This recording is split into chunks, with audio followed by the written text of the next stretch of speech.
all the engines on the island of Sodor look forward to Harvest Festival time.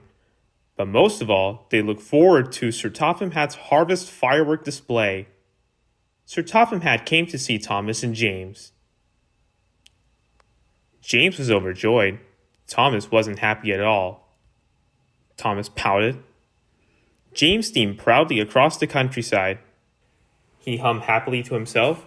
He was having a wonderful day. Thomas was still upset when he arrived at the shunting yards. He grouched and he biffed the trucks crossing around the yard. When James arrived at the depot, he was very excited. The wagons were all ready for him, filled safely to the top with fireworks. James was coupled up with the precious cargo and he steamed away. Thomas shunted the last truck crossing into place. The trucks were glad that the job was finished. James happily steamed along. He was thinking about the fireworks. He was imagining all the sparkles, flashes, and shooting stars, when suddenly, James ground to a halt. Said his driver. Thomas puffed back into Knapford Station as Gordon was letting off his passengers. Children and grown-ups from all over the island had come to see the fireworks. Seeing the children cheered Thomas up, but Sir Topham Hatt looked concerned. He said, cried Thomas, and he set off to collect James. Thomas puffed across the countryside. Even with his light on, Thomas knew he had to be very careful.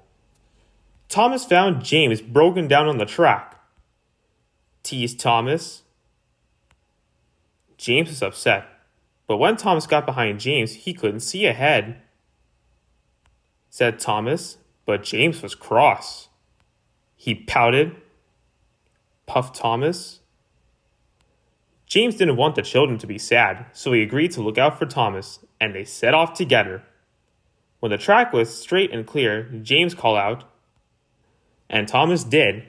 Soon they were working happily together and making good time. Sir Topham Hatt checked his watch. There was still no sign of Thomas or James.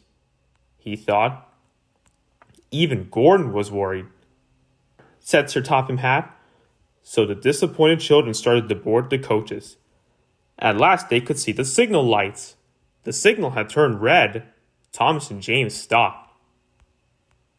Puffed Thomas. Cried James. Thomas and James were very upset. They cried and sounded their whistle as loudly as they could, but no one could hear them. The children were all on board.